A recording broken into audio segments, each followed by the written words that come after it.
Did you know that 30 years ago, in 1989, 12.5 million children under the age of 5 died every year of preventable diseases? And 30 years later, now, 5 million children under the age of 5 die every year of preventable diseases.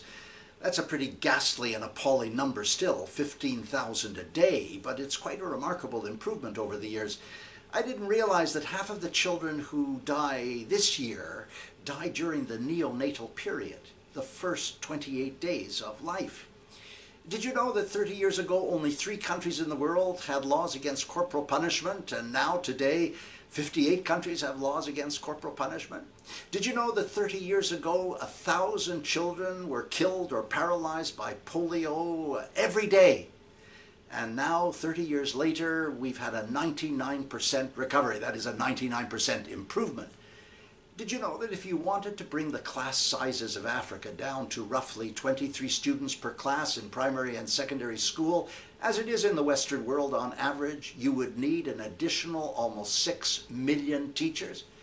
Did you know that if you looked at West and Central Africa, Southern and Eastern Africa, and Latin America and the Caribbean on the question of child marriage of young girls under the age of 18, and you put it on a graph, you would find that the levels of child marriage amongst the poor families are much higher than the well-off families. Now that may be obvious, but to see it actually plotted in the regions of the world is quite fascinating. And did you know that climate change and children are now raising questions of vector-borne diseases and food insecurity and pollution of water and sanitation and what it does to children's lives?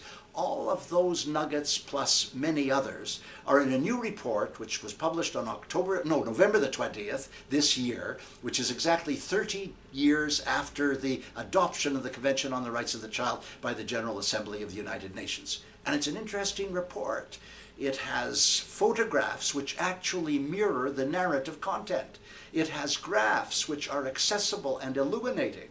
And the writing, while it's not inspired, is certainly clear and thoughtful. And the report touches on kids in conflict and refugee kids and kids with disabilities and, as I said, the obligatory section on climate change. It's really quite a fascinating document and a good document. But it has a glaring, incomprehensible omission. In fact, it's quite inexplicable and I don't understand it. In all of this comparative data, the comparative data from 1989 to 2019, there's not a word about AIDS, tuberculosis, or malaria. Those 3 infectious diseases taking such a toll on children, violating the right to health under the Convention on the Rights of the Child. How is that possible? I'm sure it was discussed at headquarters. They left it out for a reason, undoubtedly. Why wasn't the reason at least alluded to during the course of the report? But let me not be overly curmudgeonly. Apart from that rather inexplicable and glaring omission, it's actually quite an interesting document, and I encourage you to read it. It's front and center on their website. That was last week. I'm Stephen Lewis.